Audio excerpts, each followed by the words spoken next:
Hello friends, जय साईं। दोस्तों, आज का जो वीडियो चलेगा वो है एनसीईआरटी मैथ क्लास 10 का लेसन 14 सांख्यिकी पे हम लोग आ चुके हैं।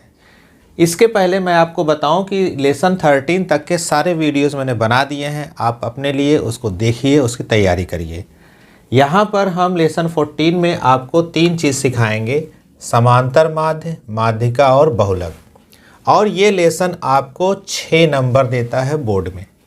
तो एक एक करके मैं आपको बताऊंगा। आज के वीडियो में हम समांतर माध्य की चर्चा करेंगे, ठीक। तो आज आपको देखना है कि समांतर माध्य छोटे से लेके बड़ा तक मैं सब आपको इस वीडियो में सिखा दूंगा। बने रहना है आपको अपने इस वीडियो में। मैं हूँ विजय राय और आप सबका स्वागत आपके अपने यूट्यूब चैनल सत्य साईं क्लासेस पर।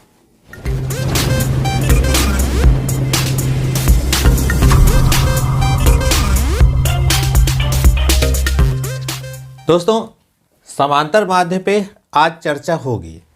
तो ये समांतर माध्य का सूत्र होता है कुल पदों का योग बटे कुल पदों की संख्या। अब इतना बड़ा ना लिख के सीधे सिग्मा x अपॉन n करते हैं।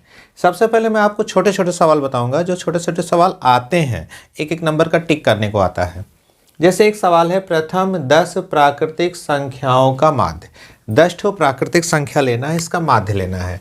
तो आप सबको तो पता हो गया कि माध्य निकालने का सूत्र क्या हो गया भैया, सबको जोड़ना है। अब किसको जोड़ना है?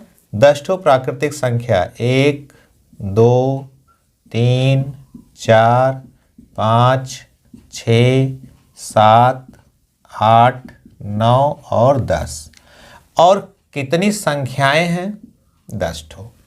सबका जोड़ आप करोगे तो 55 आएगा और बटे 10, यानी कुल मिलाकर हो गया 5.5 और ये हो गया आंसर। ये प्राकृतिक है। यहाँ पर देखो, हमको अभाज्य संख्या चाहिए, वो भी 10 चाहिए। क्या? माध्य चाहिए। सेम उसी तरीके से फिर से हम काम करेंगे। अभी हमको 10 क्या चाहिए? अभाज्य। एक नहीं ले सकते क्योंकि एक ना तो भाज्य है ना तो अभाज्य। 2 + 3 + 5 और 7। इधर से 11 13 और 17 और 19। अभी 8 हुआ है। अब होगा आपका 23 और होगा 29। कुछ बच्चे 27 लिखते हैं, लेकिन 27 आपको पता होना चाहिए कि 3 से कट रहा है और बटे 10। अगर इसको जोड़ा जाएगा तो हो जाएगा 129 बटे 10 और हो जाएगा 12.9। ये भी आपका आंसर। इसी तरह कुछ भी आ सकता है। तो आपको क्या करना है? सबको जोड़ना है, 10 से भाग करना है, काम खत्म। ये 10 कब? जब 10 संख्या दी हो। कभी 9 पूछेगा, कभी 8 पूछेगा, उसमें कोई टेंशन की बात नहीं है। अब मैं आपको बताऊंगा कि सारणी वाले सवाल कैसे निकलते हैं, ठीक है। अगला सवाल दोस्तों इस तरह से आ सकता है, जिसको प्रत्यक्ष विधि कहते हैं, डायरेक्ट मेथड। मान लीजिए आपको वर्ग अंतराल और बारंबारता दी जाती है, इतनी दी जाती है और कुछ नहीं दिया जाता है। तो वो जैसे लिखा रहता है हम इसको टेबल में बना लेंगे। तो वर्ग अंतराल दिया जाता है, बारंबारता दिया जाता है। आगे आपको करना क्या होता है? आगे आपको करना होता है 2 टेबल और बनाना होता है, जिसको बोलते हैं मध्यमान, और होता है f और x का गुणा। यानी पहले हम आपको बताएं मध्यमान कैसे निकलता है। इसका नाम ही है मध्यमान। चलो इसको हम x से डिनोट करते हैं, बताते हैं। अब इसको निकालने का सिंपल मेथड, ये जो आप वर्ग अंतराल देख रहे हैं, इसको निम्न सीमा कहते हैं और इसको उच्च सीमा कहते हैं। आ भी सकता है कि इसकी निम्न सीमा क्या है, तो आगे जो वैल्यू होती है उसको निम्न सीमा कहते हैं, पीछे वैल्यू को उच्च सीमा। दोनों जोड़ दीजिए आप। 0 और 10 जुड़ के 10 हो गया, और 10 का आधा कितना हो गया? 5 हो गया। तो यही हमारा क्या हो गया? मध्यमान। जैसे 10 और 20 जुड़ गया तो 30 हो गया, और 30 का आधा कितना हो गया? 15। इसी तरह से 20 और 30 50 हो गया, 50 का आधा हो गया 25। समझ गए आप? इसको जोड़ेंगे 70, 70 का आधा 35 और इसका हो गया 45। उम्मीद है आप यक्स भी समझ गए। यक्स के बाद अब हमको निकालना है यफ गुणे यक्स। देखो, यफ भी है आपके पास ये, और यक्स भी है। तो 6 और 5 6 पंचे हो गया कितना? 30 हो गया। और ये 15 और 8 15 अट्ठे कितना हो गया भाई? 120 हो गया। इसको अगर गुणा करोगे तो आप हो गया 250 हो गया। अब ये 7 × 5 = 35 हो गया, 3 हासिल, 7 त्रिक 21, 22 23 24 हो गया। ठीक है, अब 9 पचे 45 हो गया, 4 और 9 चौक 36, 37 38 39 40, यानी ये हो गया। ठीक है, एफ और एक्स का गुणा हो गया। लास्ट टाइम में हमको अब इसका क्या लेना है, सिग्मा लेना है। ध्यान से समझते जाना, सिग्मा एफ एक्स, सिग्मा का मतलब टोटल। इनका टोटल जब आप काउंट करेंगे तो वो आएगा 1050। 1000 इधर का काम हो गया। अब मुझे क्या चाहिए, ये चाहिए, यानी कौन चाहिए, सिग्मा एफ। अगर इसको काउंट करेंगे तो आएगा 40। आप इसको जोड़ लेना। इतना करने के बाद अब मुझे ज़रूरत किसकी है, समांतर माध्य। क्या निकालना है हम लोग, समांतर माध्य। इसका सूत्र आपका हो जाएगा sigma F x upon sigma F, यानी 1050 को भाग करना है किससे, एक जीरो आप काट सकते हैं। बाकी काट पीट करने के बाद आपको आंसर मिलने वाला है 26.25, और ये आपका हो गया आंसर। इम्पॉर्टेंट है, सवाल आ सकता है। अब क्या करना है, हम आपको दूसरा सवाल बताएंगे जो बारंबारता होती है। इस बारंबारता में कोई एक बारंबारता गायब हो जाती है, बोलता है उसको बताओ। चलो हम उसको बताते हैं। चलो दोस्तों, अगला सवाल मैं आपको बोर्ड पे दिखाऊं कि यदि समांतर माध्य 25 है तो पी का मान कुछ ऐसे आता है। आपको क्या दिया रहता है, वर्ग अंतराल और बारंबारता। तो वर्ग अंतराल आपको दिख रही, बारंबारता दिख रही, बारंबारता में एक बारंबारता गायब है। ठीक है, ये देखो। अब करना वैसे ही जैसे अभी आपको मैंने बताया, मध्यमान पहले लेना है। मध्यमान को क्या करना है, जोड़ना और भाग करना है। जोड़ लिया, 10 आया, आधा कर दिया भाई। आप इसको बहुत अच्छे तरीके से समझ चुके हैं। फटाफट इसको कर लिया जाए जल्दी से। इसके आगे एफ एक्स करना है, ये भी आप देखो। ये आपका 5 पचे 25 होता है, और 15 और 18 का जब गुणा करोगे आप तो कितना आएगा, 270 आ जाएगा। और 15 25 का गुणा करेंगे 375 आ जाएगा। 35 और पी का जब गुणा करेंगे तो 35 पी बनेगा। ठीक है, अब यहाँ पर भी आएगा कितना, 270। प्रॉब्लम यहाँ ये है कि ये चीज़ और ये चीज़ अभी प्रॉब्लम कर रहा है। सलूशन भी हम आपको बताते हैं। पहले हम यहाँ पे क्या लेंगे, सिग्मा एफ जिसकी ज़रूरत है। तो सिग्मा एफ में पी को छोड़कर जब हम प्लस करेंगे तो ये हो जाएगा 44 प्लस पी। ठीक है, अब इसकी बात कर लिया जाए।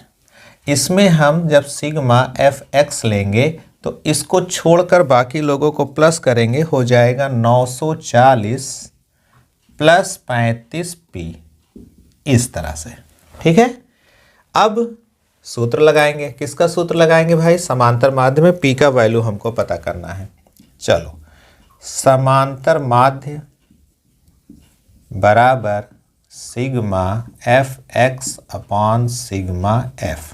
यहाँ समांतर माध्य ऑलरेडी हमको पता है, हमने रख दिया 25।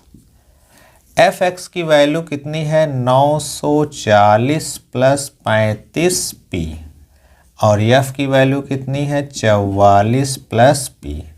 अगर हम इसको क्रॉस मल्टीप्लाई देते हैं तो ये इसके साथ कनेक्ट हो जाएगा। 25 के साथ कौन कनेक्ट हो गया, 44 प्लस पी, और 1 के साथ कोई मतलब ही नहीं है, सेम टू सेम वही आएगा। ठीक है, अब अगर इसको गुणा कर दिया जाए तो 44 और इसका गुणा करेंगे 25 का तो हो जाएगा भाई 1100 प्लस 25 पी। ठीक है, और इधर हो जाएगा 940 प्लस 35 पी। अगर 1100 के साथ में हम 940 को लाएंगे तो ये माइनस हो जाएगा, और 35 पी के साथ में जब 25 को ले जाएंगे तो ये भी माइनस हो जाएगा। 35 पी लिख दिया जाए, 35 पी माइनस 25 पी। ओके, इसको जब घटाया जाएगा तो कितना आ सकता है, आ सकता है 160। चलो इधर कर दें। इसको घटाने के बाद आता है 160, और इसको घटाने के बाद आता है 10 पी। यानी कुल मिला के होता है 10p बराबर 160। तो खाली p का मतलब 160/10 और खाली p का वैल्यू आ गया 16। इसी तरह से कोई भी सवाल अगर आपके पास आता है तो सेम ऐसे लगाएंगे। यहाँ p हो सकता है, f हो सकता है, x हो सकता है, कुछ भी कहीं भी गायब हो सकता है। टेक्निक पर ध्यान देना, सवाल इसी तरह से आता है। अब एक सवाल बचता है जिसको कहते हैं कल्पित माध्य विधि, मतलब विचलन विधि भी कहते हैं उसको। तो विचलन विधि अगर ये कंप्लीट करना है तो विचलन विधि से भी आता है, उसमें कंडीशन लिखा होता है सवाल को विचलन विधि से करो। ठीक, चलो उसको देखते हैं। दोस्तों अगला सवाल जो हमने ये टेबल बनाया हुआ है इसमें सेम वही सवाल है, लेकिन लगाएंगे हम लोग विचलन विधि से एक नया सवाल लेकर। वर्ग अंतराल और बारंबारता दोनों दिया है। मध्यमान निकालने का तरीका मैंने आपको बता दिया है, दोनों को जोड़कर करना है। तो इसको जब आप जोड़ेंगे और भाग करेंगे तो इसका बीच आएगा क्या, 50 आ जाएगा। इसका कितना आएगा भाई, 60 आ जाएगा। और इसका 70, इसका 80 और इसका 90। आप इसको सेट कर सकते हो। अब हमको यहाँ कराना है विचलन। विचलन में आपके पास 1 2 3 4 5 मध्यमान हैं। तो 5 मध्यमान में हमने बीच वाले को पकड़ के इसको a कर दिया, इसको ये विचलन कहते हैं, एज्यूम्ड। तो अब क्या है, अब आप हमसे ये पूछ सकते हो कि भाई 6 होता तो क्या करते, तो 6 होता तब भी हम इसी को पकड़ते, तो नीचे ज़्यादा हो जाता, कोई फर्क नहीं पड़ता है। विचलन का टेबल होता है d बराबर x माइनस ए। यक्स में से घटेगा, मैं आपको बता देता हूँ यहाँ पर x माइनस ए कैसे होता है।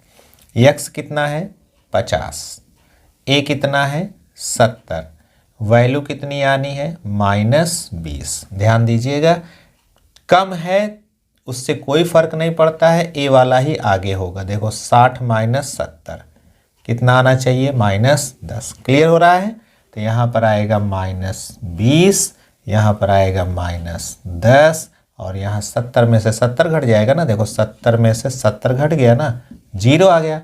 अब यहाँ पर क्या आएगा, 80 में से 70 घट जाएगा तो हो जाएगा 10 और 90 में से 70 घट जाएगा तो हो जाएगा 20। Confirm, okay. f के साथ x नहीं रहेगा, f के साथ d रहेगा। तो ये रहा आपका f और ये रहा d, 20×3 60, लेकिन कैसा 60, माइनस में, 10 दाम 100 लेकिन माइनस में, 0 के लिए 0, ये 10 अठे 80 और 20×3 60। बात को समझ गए, ठीक।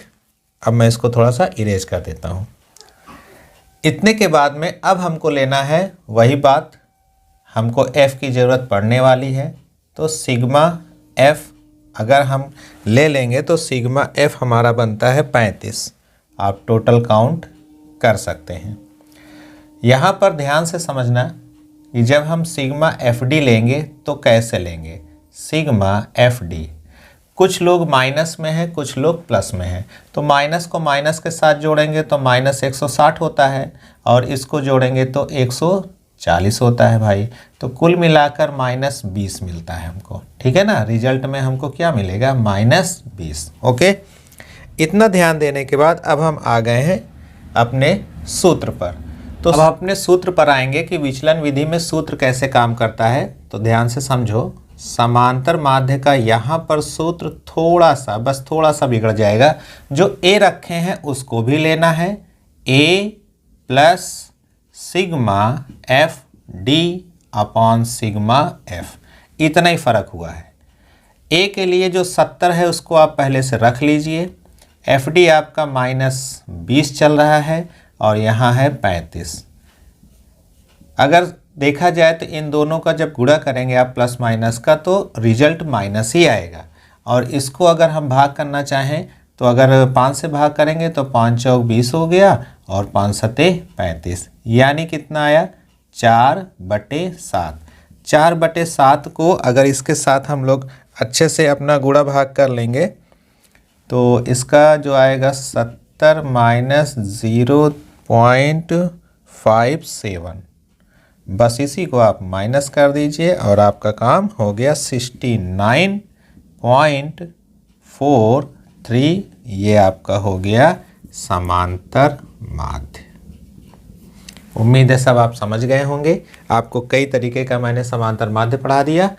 तो क्या रह गया, लाइक करना है वीडियो को, ज़्यादा से ज़्यादा शेयर कर दो। एग्ज़ाम एकदम सर पर आ चुके हैं, मैं आपको इससे रिलेटेड अच्छे अच्छे वीडियो बना के तुरंत दे देता हूँ।